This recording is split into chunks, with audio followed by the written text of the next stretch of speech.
Trigger warning, this episode contains discussions and descriptions of sexual abuse, violence, rape, and harassment. Viewer and listener discretion is advised. Welcome back to the Sexytime podcast. You're here with me, Ava. And I'm Belle. And today we have a super cool guest. We've been wanting her to come on the podcast because we want her POV on things. She's the daughter of Kuya Kim Atienza, my friend, and also Feli Atienza. She is an amazing, amazing content creator and creative. Her name is Emman Atienza. Don't call me Tita. Just call me Belle, please. Welcome and thanks for being here. Thank you so much for having me. I'm actually really honored that you guys even thought of me. Yeah. Of course. We saw you in TikTok and we were like, oh my God, we need to have her. I love all the controversial things you post about.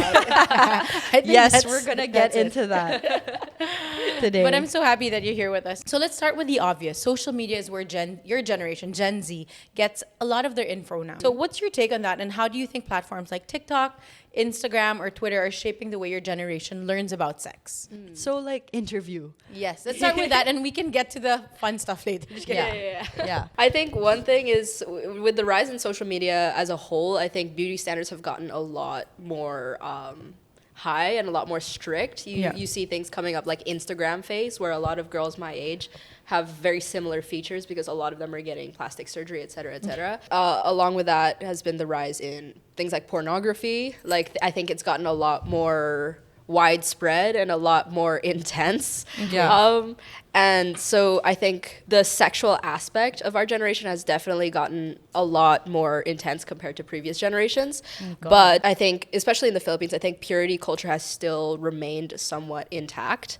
And so it's this kind of contradicting thing of like, oh, you have to be super good in bed, you have to know how to do this and that and this and that, but also you can't have slept with anyone else, you can't have gotten with anyone else. That's so true. I think it's part of the Asian culture where we still are very conservative when it comes to sex. Or you have to pretend to be. Yeah. Right? It's not a topic of conversation when you're in a family like dinner or something. Yeah, of course. I see the contrast in that. Talking about that, who do you talk about sex with? Or, just whatever, hooking up with your friends. And is it mostly friends? Yeah, it's mostly friends. I wouldn't dare bring that up with my parents. You're like, hey, Dad, you have a minute? Sorry if you're watching this, Papa. Sorry. Maybe we should have started with that. Like a disclaimer. I do think your dad, though, is very open-minded. And your mom, when it comes to that, they're kind of like a new breed of parents. Correct me if I'm wrong. Is that correct? I mean, I want to know from her point of view. Tell me. Like, I think they have their own individual beliefs, but they rarely kind of perpetuate it onto me, saying like, you have to think and believe the same way. So I think the main thing is just, if it's something that you wouldn't tell Lola and Lola, don't tell us. Okay. But what's your background? I'm curious to know, like, did you grow up here? Yeah, tell us your story. I grew up in the Philippines, actually, Manila, Philippines. I went to ISM, which is an international school with mainly a lot of foreigners, which is why I speak English fluently. Yeah. And mainly English. And you grew up here, and you're how old? Oh, I'm 19. 19. Yeah. Oh my God, you're I so remember young. when I was 19. I've become one of those titas who are like, ang bata mo pa. No, Emman, tell us, in an international school here in the Philippines, did you learn about sex education? We had something called wellness class that started 7th grade. It's where you learn about different things like nutrition, puberty, et cetera. But they rarely touched on the topic of sex itself. I don't think they talked about it that much. They talked about actual intercourse, penetration type of thing. They never talked about those things. I think we had maybe one unit on it in 8th grade, but it was never like a recurring topic. That's so surprising, considering it's an international school, because our cousin Martine, she grew up in the States, and she was saying like it was drilled in them. Yeah, and Will Dasovich was also saying. Yeah. So you think it's like the Philippines' influence on the IS curriculum that makes it like that? Yeah, I think so. But we still talked about it, but not as much as like a lot of the other things we talked about. I think it was just one part of like the whole curriculum of different wellness issues. But there was I don't know if it's a rumor, but there's a whole stigma that international students are much more experimental than Is it local true? students. Can you no, verify? because during my time, I was from an During all my time. during my time, I was from an all girls Catholic school. I had guy friends from all boys at Catholic school. So you're seeing like Assumption, Poveda, Woodrose. And then you have Ateneo, you have LaSalle, Green Hills, and And then my Xavier. friends from Brent and IS, they're like, They were all very conservative. You know, we'd have these soirees when we were in high school, and it would be like, oh my God, now we're going to sit with a boy. And then I go to a freaking IS party, and people are hooking up in the bathroom left and right. And I'm like, oh my gosh, culture shock. Do you feel that, Is that in an accurate? international school, is it accurate? Like, people are much more open to these things? I haven't been able to compare it to like a local school, especially that's true, like yeah. in this do you have generation. So friends from local schools? I do, but we've never really talked about that specific part. And Okay. I feel like all my friends kind of align with my beliefs Okay, in, a way, okay. in one way or another. So it's like, I don't know, they'd never spew some conservative stuff at me. So I But wouldn't- mostly So it's at your mostly IS open. parties, how were they? Were they wild, or like, what's the gauge? I think it's this weird thing of like, I don't know how to explain, like pakul, like they're trying to be perceived as Yeah, wild pakul. and like, Yeah. I like they're so experienced, et cetera, et cetera, et cetera, but like they know nothing about. Oh a my lot of God, the revelation! That's high school in general, yeah, right? that is high Everyone's being cool, but then you don't really know much. That's so interesting to hear. Because from our point of view, it's always like, yeah, they are so wild. They're kissing in the bathroom. And there you are from the IS perspective, like, how do you do this? Everyone's so maybe just they're more faking it. open. Or so, yeah. Yeah. And everyone's just faking it till you make it. Mm-hmm. Okay, so sex education, you didn't learn it. Non-existent-ish. You didn't learn much. What about at home? Did your parents, or you have an older sister, an older brother, did anybody ever offer their advice or talk to you about it? I never really talked to my family about it in depth. I feel like that was just one thing that's drilled into a lot of specifically Asian kids' brains is don't talk to your family about that part of your life. Yeah. Or like you said a while ago, something about your Yeah. caregiver or your yaya. Yeah, so Where did you learn about it? I've always kind of known it was a thing, like something about a man and a woman being naked together. That was always something that I kind of knew about. And it's because of my yaya growing up. So when I was younger, I remember she explained to me in depth, like what sex was. Like, And what then- age was that? I was a toddler. I was very, That's very young. crazy. Yeah. And then I remember I have a very, very vague memory because again, this is a long time ago. But I have a very vague memory of watching porn with her as well. And so like I've always like of course I didn't know fully what it was. Like Back then. but I always kind of knew like, okay, man and woman naked together. Yeah. Oh You know, my that God. is so like Crazy. it's shocking to hear, but thanks for sharing that, because you never think of those things that can happen. Like you leave your children with somebody you trust, and these people are Exposing you to. exposing you to things that you shouldn't be seeing. You have to figure out how to, like, the fact that Handle it's that. vague. Yeah, how do you But handle you it? still remember it as a toddler, right? Then Yeah. it's like a memory that you have that, whoa, this is, it piques your curiosity, and you know that it's not something you should be watching, but you can't take your eyes off it. And then, Yeah. and now you're 19, and that's still your kind of core memory of it. I mean, we learned about pornography and stuff through our brother because he had Penthouse magazines and things like that. Just So- discover them. No, but I mean, it's just shocking to hear that your caregiver is the one who exposed you to it. Did your parents know? Like, They found out later, but during when it was happening, they didn't know. Yeah. Okay. And it's not something that you you would say. would be able to tell them. Yeah, right? it's not something I knew wasn't normal. Playing with my toys, then watching porn with my yaya. Yeah. You're like, it's part of the schedule. Let's go. Bath time. And then, oh so my god! funny. Okay, we're laughing about that now, but it's not funny. Yeah. Oh my god! I'm curious to know, like, how you, you have this huge following in TikTok, and I'd say, like, you're very sexy, you portray yourself really cute. I mean, I don't know, intentionally or not, whatever it is, it comes off really cute and sexy. Do you ever get people who kind of, like, scary messages from people, like, sexualizing you? Honestly, I think I got a lot more when I was underage compared to Huh? now. I That think is it's so scary. I think it's also because I didn't post as many like things related to feminism and also things where I'm not That's done true. up with doing something goofy. You know what I mean? Before love it was that. just kind of videos of me lip syncing, and whether or not they knew I was underage is a whole other story. But I got a lot more creepy messages back then. Really? Oh my Yeah. predators. You know what? I really look That for is that. not. That should be really shocking to us, but it's not, because at this day and age, you're just seeing more and more people who are targeting underage girls, and this is Yeah. a topic we were talking about: social media education for teens. Yeah. Because sometimes you never know, right? Like you could be chatting with someone and that's not who they really are, and then they lure you Oh to my get God, you to hello, what's it called do again? things. I've watched a show on YouTube. What Have is you it seen called? it? It's called Catfish? yeah, Catfishing, the yeah. catfish. But it's a show on YouTube, and one of the stars of Modern Family played on it because she pretended to be an underage, like 13-year-old. And what they do is they catch predators who Have been messaging. Oh my have been God. messaging Yeah, those. teens. And these guys are people with families, people who have their own children. And so when you say today that you were getting more messages when you were underage, it's really like shocking, but not, because of the statistics coming out now that more and more perverts or pedophiles are coming after underage girls. Do you just ignore the messages? Or Yeah. How was do it? you Like, do- what would one message be? Just if you could share. It was always just kind of like things like, have you lost your virginity? Like, are you still pure? Things like that. Or have you popped your cherry? Different things like that were like mainly a lot about virginity, and then also just like comments about my body. Yeah. And yeah, it's a lot of that. And how did that make you feel, like being exposed to that at a very young age? I never really felt that phased by it back then. I always just thought like, oh, this is a part of social media. Like whatever. You're like, yeah. oh, this is a regular It's true. comment. Yeah, and it's also on social media, you see people making these kind of comments all the time to grown women, younger women, whatever. And so it's sad, but it's like I felt like it was normal. What kind of world are we living in today I where know, it comments is. like, did you lose your virginity? Private you- ones. Private you become comments. desensitized to it, and you're just like, yeah, I guess this is normal. Did you ever receive messages on your DM, like inappropriate messages?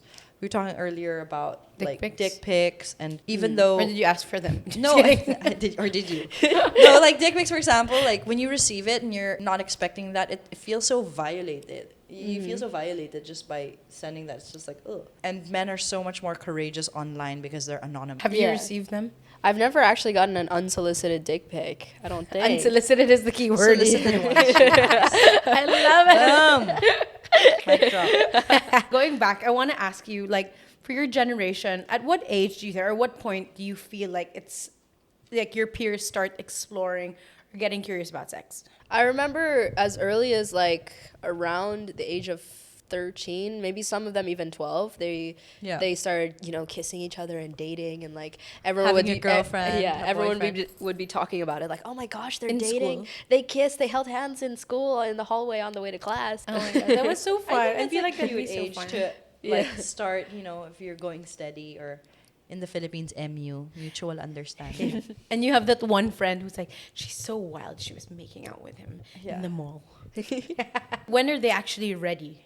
Like, do you talk about it amongst your friends? Like, okay, I'm ready to move on to the next step. Is that something you kind of look for, like reassurance from your friends, or is that something you decide for yourself? I think some people kind of, or actually no, I think in our generation it's more of just something people decide for themselves. I think some people place more value on it than others, but for the most part it's kind of just like, okay, this is my boyfriend and we're gonna do it now and I'm gonna lose my virginity. Like, And it's it's not not a that big deal. big of a deal anymore. Yeah, it's not as huge of a deal in general. I'd say there's still some people that really care about it, and some people who in who your don't care at generation, all. there's still people who are like, I need to be a virgin until I get married. Yes. I've never met a person that's We've met that's like someone. that, Oh actually. no! Yeah. But what I'm saying is, it's from generation, like the boomers generation, all the way down. Parang the idea of being a virgin for your husband has kind of Watered down. Yeah, And now we're I saying- think it's because our standards have gotten so much higher for what you need to be able to do to satisfy Exactly. whoever you're with. Yeah, back to porn. It's like it's gotten so, there's so many new categories and all Yes. this. Ugh. Yeah, you make Yeah. you make total sense. Whatever you're saying right now, like Yeah. it has become widespread. It has become so much more acceptable, and just kind of like hooking up at a young age is happening. I have a question though. Is that a bad thing? Because in my head, I totally agree with, if you're gonna settle down and get married with someone, you need to be sexually compatible with them. It's hard for me to be like, oh, I'm only sleeping with you now in their wedding day, and realize you're not sexually compatible. No, but a lot of people in my batch waited till marriage. That's what I'm saying. Is it a bad thing? Like, No, I don't think so. I think it's honestly your preference. Like, Yeah. we listen, we don't judge. You want to hook up with whatever you can, but if you don't, if you want to wait till marriage, that's fine too. Yeah. But what we're talking about is in the point of view of Gen Z's generation, at least with amongst you, your friends, your peers. They're so much more open to having sex because there's a very study now, a widespread study by the Department of Health, where it's like HIV is the fastest growing infectious disease in the Philippines, and it starts with age 15 all the way to 24. 500% increase is insane. That's insane. Yeah, this year. So these teens are definitely having sex unprotected. They're doing it not knowing that they are actually getting diseases and passing around diseases. Yeah.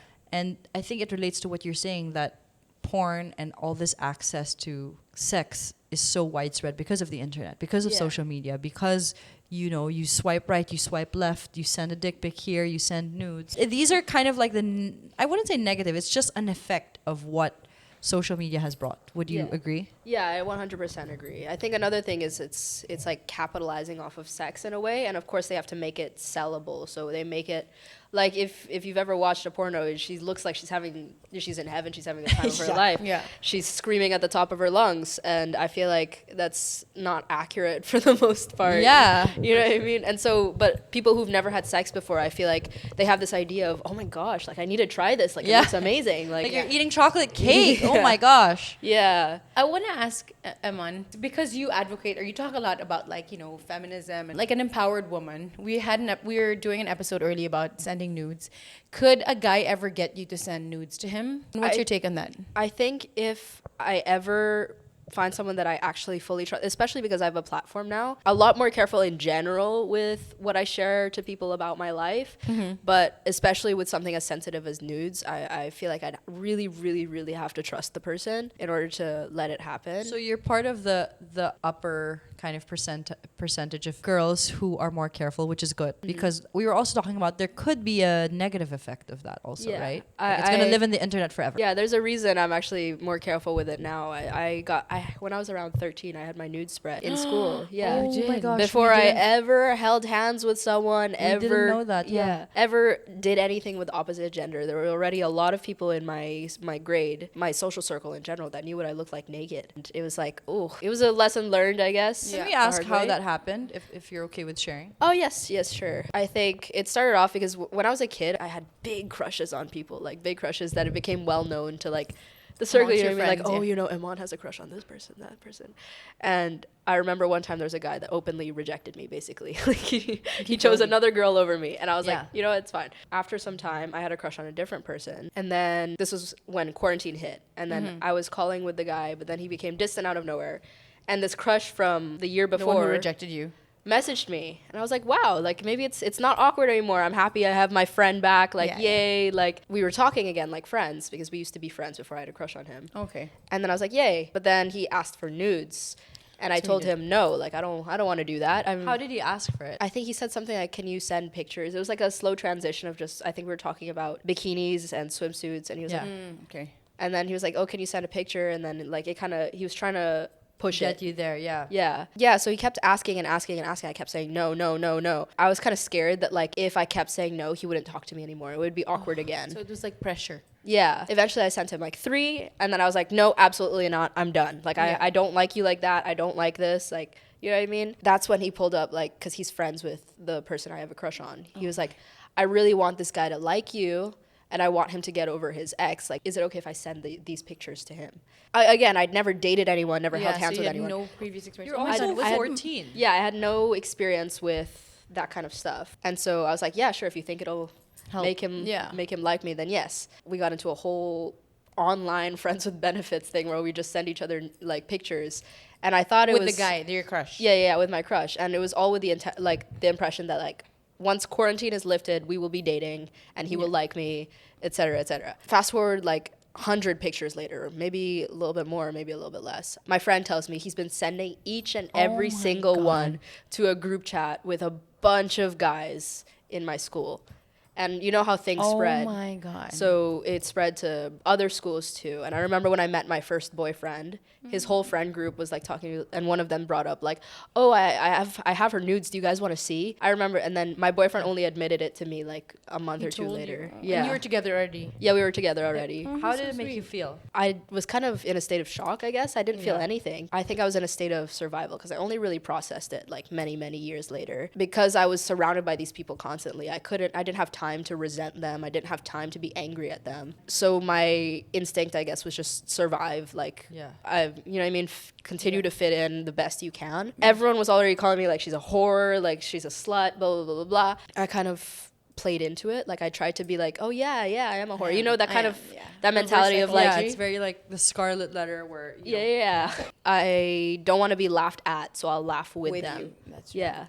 I kind of like that approach, actually. I mean, I'm so sorry that happened to you. I think like you're so brave and amazing for just even opening up and sharing that story. And I think a lot of viewers who are listening to this can learn from it. Like, what would you advise, let's say if a 13 or 14-year-old was listening to this, or maybe their parent was, how would you guide them for that not to happen to them, or for them to kind of learn situations like that? Yeah. At that age, it's your body's probably barely developed, and like I'm sure you're just starting to explore this whole world of experiences with whoever you're attracted to. And I think my honest answer is to wait until you have the ability to kind of decide, like, can I trust this person? Is this person someone who has other intentions and different things like that? I think when you're a 13, 14-year-old girl, you know, you're just looking at the cute guy next door. What I'm saying is I don't blame you for trusting them, because you haven't developed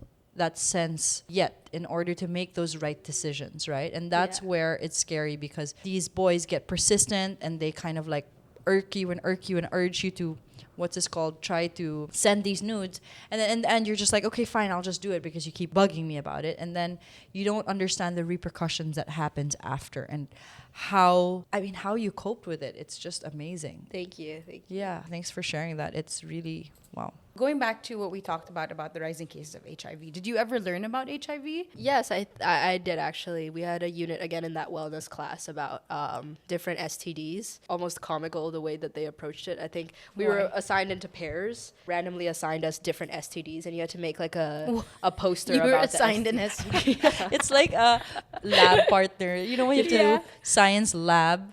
Yeah, and so we had to make like a nice poster with all these different facts. I just have a memory of one of my friends who had like, I think it was like pubic lice, and so she had such a beautiful poster in cursive and everything with all, it was so aesthetic, and then the title in cursive was pubic lice. That is so funny. A jock itch. I'm working really hard on this pubic lice. Guys, I'm not done yet. I'm doing the lettering on pubic lice today. But oh my god, we haven't even discussed pubic lice here. I didn't know that was a thing. Yeah, it is. I have a friend whose partner got a jock itch. Okay, which means? And it's like that, pubic lice. Basically, so it's like kuto in your vag? You get like crabs, I think. What is it? You guys are the ones who studied it. Tell us. I didn't study it. It was my friend. It was her friend's. She was assigned another topic. I forgot what I was assigned, actually. It was just a very vivid memory of that poster. See, those are the things you take away from class, right? It's not the long lectures. No, just going back, I wanted to fact check about the HIV thing. Our producer looked into it, and she mentioned that the 500% increase or jump in the rising HIV cases is due to the fact that people have been testing.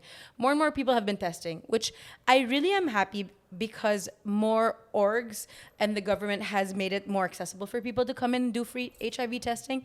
And a lot of times it's really difficult to get people to go, because I mean, just the thought of like, I'd rather not know. A lot of people do that. But what we're trying to fight for here in the podcast is to get people to know that HIV is no longer a death sentence, right? Mm-hmm. There are many ways to live with it. You can live with it. There's preventive, and there's also actual regular maintenance. So it's nice that you guys learned about it. I don't think we learned about it in school at all, right? Today, I don't know if you guys saw the news. You know Alex Cooper from Call Her Daddy? She has a podcast. Yeah.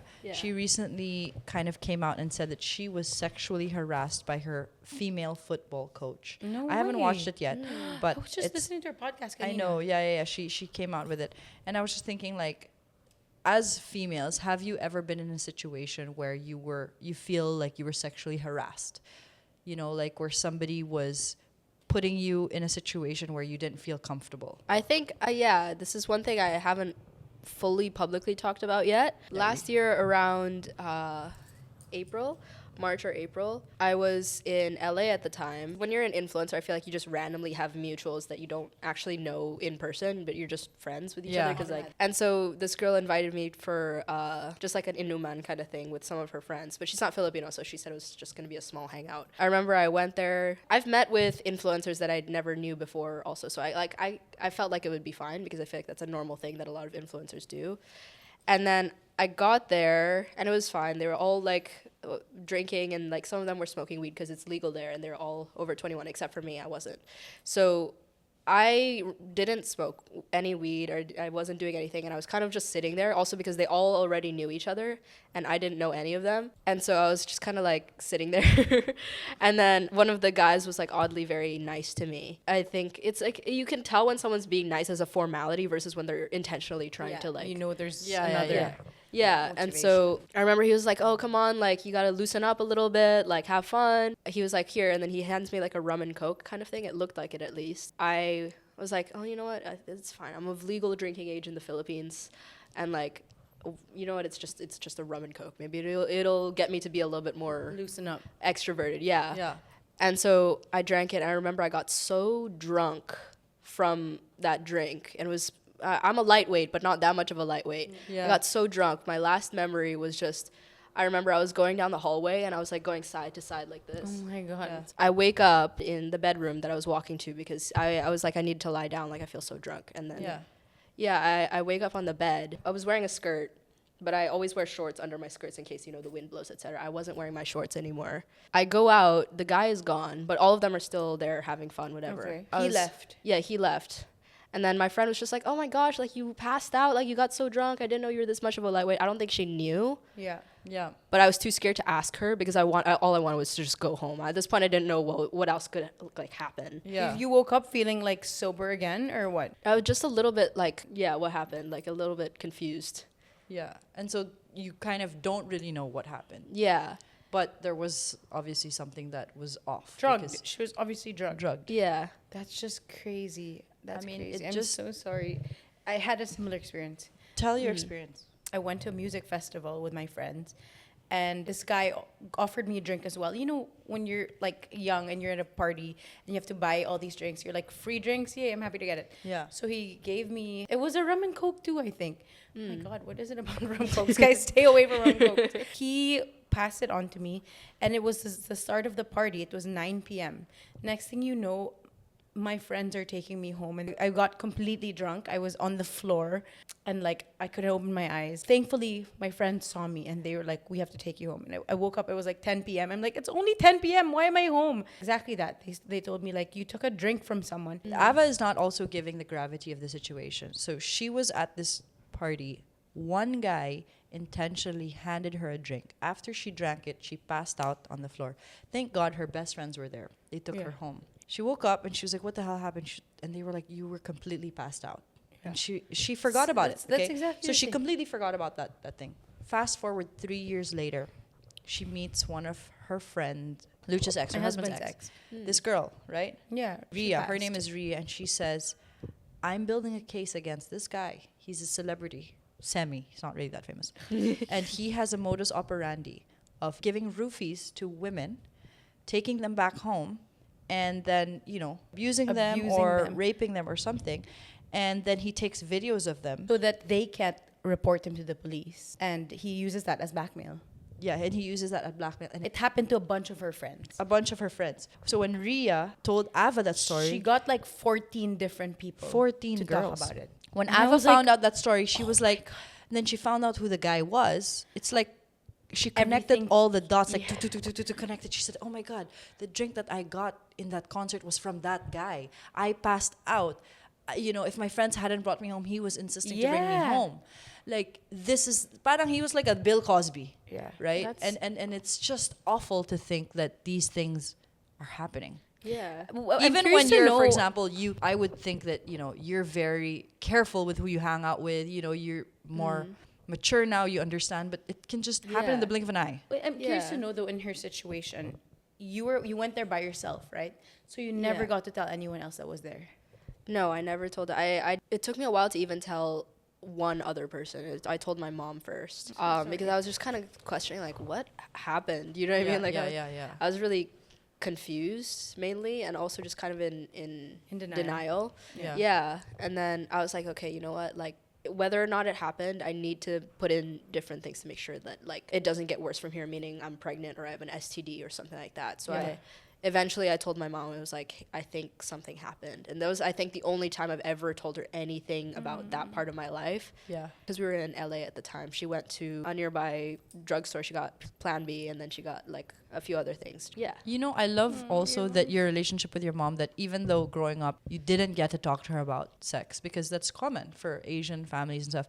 At a time where you felt you needed her, you could come to her and she would help you without this kind of judgment. She just was like, let's go. I mean, I think that's also a lesson for people listening with kids or with teens, that you need to be that safe space for your child, so that if something happens, they know they can go to you and ask for help. Because most times, if not, parents don't believe, parents aren't that person, right? Yeah. A lot of parents don't believe, and that's what's crazy. Yeah. Right? Or they brush it off like it's nothing, and that's even more traumatic for especially the child. when it's like someone you're related to who does something to you. Like I've heard a couple of stories and that happens. The kid says like, he touched me, and the mom's like, that's impossible. So we know of someone whose stepdad was, you know, doing these things to her, and the mom didn't want to break up the marriage because this was her second marriage. And I follow also like this criminal investigation lawyer. I think her name is Lori Fulbright on Insta, and she just always gives testimonies on what to do if these things happen. So I think you did the right thing. You know, you told your mom. She was solution action oriented. She was like, okay, let's get tested. Let's see if anything happened. And yeah, it's just such a hard thing to like. Thanks for sharing that today. I feel like thank you so much. That can help also a lot of people, really, or like people who are going through maybe something similar, who are like, what just happened? What's advice that you can give them? Yeah, for a teen your age who's going out to parties and like, no, I'm gonna have fun. This is me gonna be wild. What would your advice be? You know, to them. I think make sure you're with someone you trust is the first thing. Like whenever I go to the club, wherever, I don't anymore go with like people I barely know, no matter how trusting they look or whatever. It's always, you have to make sure you're there with someone who is your friend, and your friend specifically, that you know will be by your side when you vomit, etc., and you have this this mutual understanding. Gonna hold your hair back. Exactly. And you guys will have this mutual understanding of like, okay, if you get drunk, I'll take care of you. If I get drunk, you'll take care of me. And it's very important to find that kind of person that like is able to have fun, but at the same time can like take care of you. Yeah, take care of you. Yeah. So you need that friend. You need a wing woman who will have your back literally while you're puking out there. But I mean, everything you shared is naturally what teens go through, right? You go out, you party, you meet new people, you kind of want to meet new people. And so, I mean, what he did, for example, giving you that rum coke, it's just such a small gesture, and you think it's harmless. Yeah. And then you realize after, like, oh my God, he probably put something in there. And it's just something we don't think of, right? You would never think of that could have happened to you. Yeah. I want to go to more lighter topics. Okay. I kind of want to know about your present life. Are you dating anyone? No, not at the moment. What's your type? Multiple? What's your type? What's your type? What's your type? I think it really depends, to be honest. I think my type before, okay, wait, I'm sorry if any of my exes are seeing this, but it was like subconscious. I only kind of realized it afterwards, for bums. Like people who, literally people who had like no direction in life. Oh my God, that is the most honest answer. No ambition. Yeah, like, I'm gonna save you. No, you're a bum. Come. No, but it's not anymore. I love that. That's the first time I've heard that as a criteria ever. If you're not working, unemployed, and super lazy, call me. Call me. Here's my number, Emman Atienza. Who are you? Your exes are like, huh?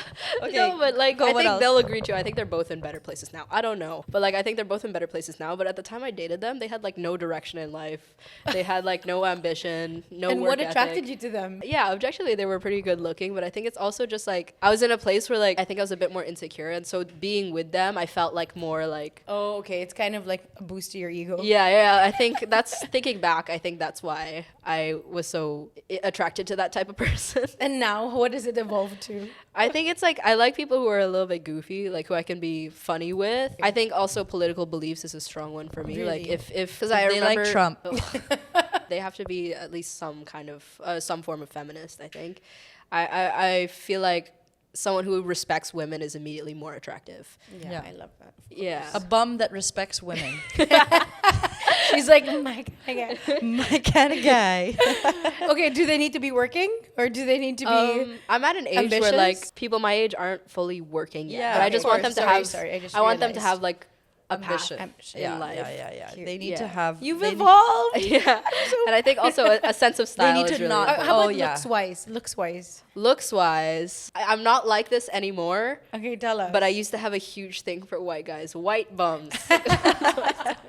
It's so Have you ever specific. gone down in LA? What's that, Skid Row?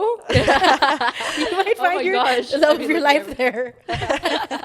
Skid Row, basically, for those listening, is like the street where all of the drug addict And the bums live. live. It's like very scary, and you're gonna be fighting for your life.